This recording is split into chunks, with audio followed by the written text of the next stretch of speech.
వెంకీ బాబు, అమ్మ శారదమ్మ, ఇది మీకేమన్నా బాగుండదో చెప్పండి. నాన్న నీకు చెప్తే అర్థం కాదా?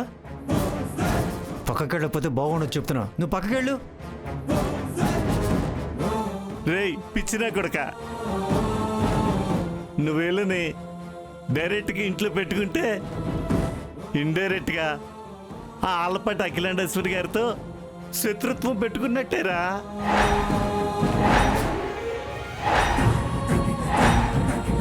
రేయ్ వాళ్ళకి భయపడి ఈ ఊళ్ళో వాళ్ళంతా వీళ్ళకి అద్దె కొంప ఇవ్వట్లేదురా.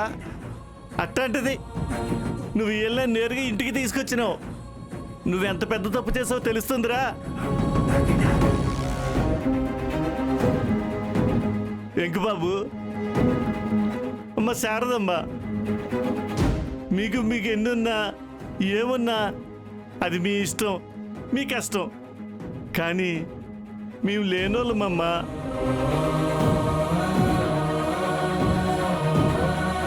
మీకు ఆశ్రయం ఇచ్చామని పెద్దవాడికి తెలిస్తే మా ఇల్లు పేగమేళ్ళ కూలిపోతుందమ్మా.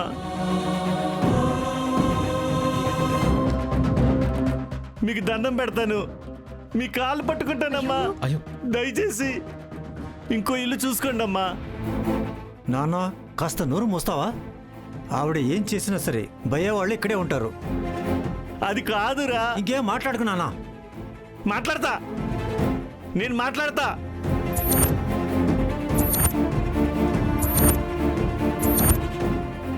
నా మాట వినకపోతే, నా మాటను కాదని వీళ్ళని ఇంట్లోనే ఉంచితే నేను చచ్చిన తొట్టారా. చెప్తే అర్థం కావట్లేదా? రాజు ఆగు, మా గురించి మీరు గొడవలు పడద్దు.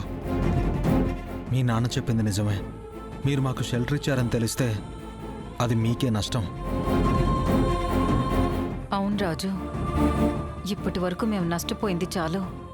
మా వల్ల ఇంకెవరూ నష్టపోకూడదు. అమ్మా విద్య, వెళ్దాం పదండి.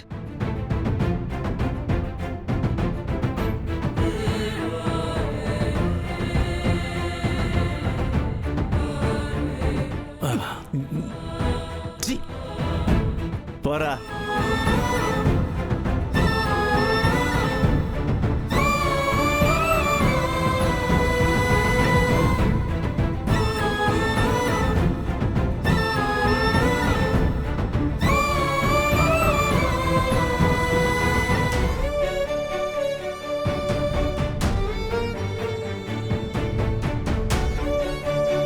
అన్నయ్య, ఏంట్రా?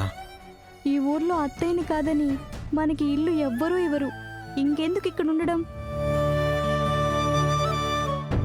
మనం తిరిగి మన పాతూరికి వెళ్ళిపోదామా?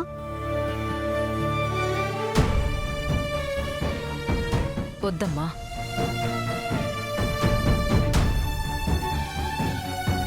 అమ్మా, ఇది వరకైతే మీరెవరో తనకు తెలీదు, తానెవరో నాకు తప్ప మీకు తెలీదు. కాబట్టి మీరు కంట పడకూడదు అనుకున్నాను. నేను పడే బాధ మీరు పడకూడదు అనుకున్నాను. అందుకే పాతూరు వెళ్ళిపోవడానికి ప్రయత్నాలు చేశాను. అది కుదరలేదు.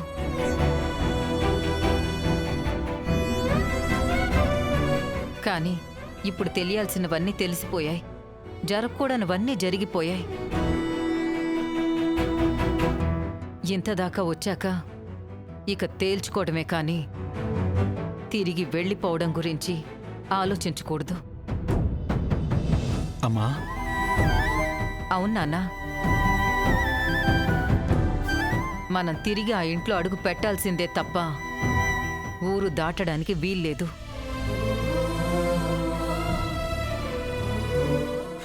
సరేనమ్మా, నువ్వు చెప్పినట్టే చేస్తాను. గడువు ముగిసేలోపు అత్తయ్యకి బుద్ధి చెప్పి ఆ ఇంట్లో అడుగు పెడతాను.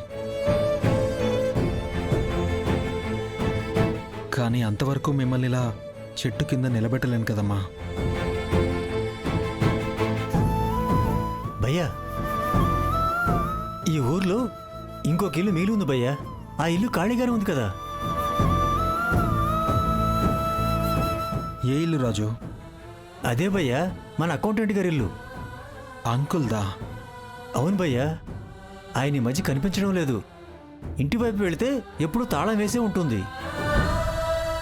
మనం తాళం బద్దలు కొట్టేసి వెళ్దాం భయ్యా. అలా తాళం బద్దలు కొట్టి వెళ్ళడం తప్పు కదా నాన్న. తప్పదమ్మా. అయినా అంకుల్ ఏమీ అనుకోడు. ఆయనకు నేనంటే చాలా అభిమానం. అవునమ్మా, ఒక రకంగా చెప్పాలంటే ఆ అకౌంటెంట్ గారికి జాబ్ వచ్చేలా చేసిందే మన భయ్యా. పదండమ్మా వెళ్దాం. అమ్మా, మొత్తం నేను చూసుకుంటాను. పదండి వెళ్దాం. ఉమ్. పదండి.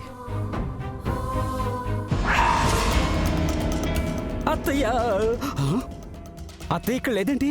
అత్తయ్య, అత్తయ్య, అత్తయ్యో, అత్తయ్యో! రే భద్రం, ఏందిరా బావురు కప్పల ఏందా అరుపులో? అరుపులు కాదత్తయ్య, ఆనందం దాచుకోలేక, కడుపులో దాచుకోలేక నేను పడుతున్న తిప్పలు. రేయ్, తిప్పలు పడింది చాలు గాని ఆ ఆనందం ఏందో కక్కి చావరా. అసలు ఏం జరిగింది, ఏమైంది?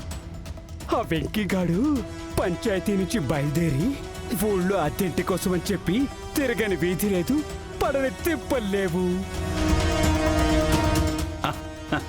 అత్తయ్య, అద్దెకివ్వబడను అని బోర్డు చూడటం, ఇంట్లోకి వెళ్ళడం, వాళ్ళు ఇవ్వము అనడం, వీడి మొహం అతోలా పెట్టుకొని బయటికి రావడం.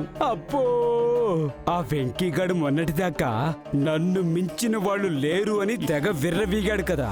కానీ వాడికి ఆళ్లపాటి అఖిలాండేశ్వరి అంటే ఏంటో, ఏం చెయ్యగలదో ఇప్పుడిప్పుడే బాగా అర్థమవుతుంది అత్తయ్య.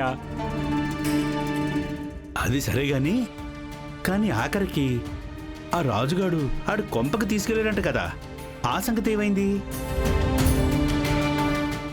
ఏమవుతుంది? అత్తయ్య చెప్పినట్టే ఫుల్ బాటిల్ తీసుకెళ్ళి అత్తయ్య అనధికారికంగా చేసిన శాసనం గురించి చెప్పా. ఆ దెబ్బకి ఆ రాజుగాడి బాబున్నాడు కదా, ఆ వెంకీగడి ఫ్యామిలీని ఇంటి నుంచి తరిమేశాడు. మరిప్పుడు ఆ వెంకిగడి పరిస్థితి ఏందిరా? ఏముంది అత్తయ్య, ఊళ్ళో ఇల్లు దొరక్క, ఊరు బయటికి వెళ్ళలేక, పొలిమేర ఉంది చూసావా, పొలిమేర దగ్గర పొలిమేర దగ్గర తల్లి చెల్లితో కలిసి తెగ బాధపడిపోతున్నాడు.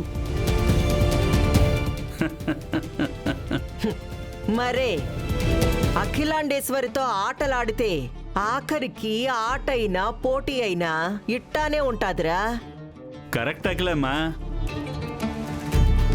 ఇంగ వాడు ఈ జన్మకి నా కూతుర్ని వాడి వెంట తీసుకెళ్లలేడు. వాడి దరిద్రపు చెల్లిని నా ఇంట్లో వదిలిపెట్టలేడు. ఈ రోజు నుంచి ఆ అన్న చెల్లెళ్ల పీడ ఈ ఇంటికి వదిలిపోయినట్టే బావగారు.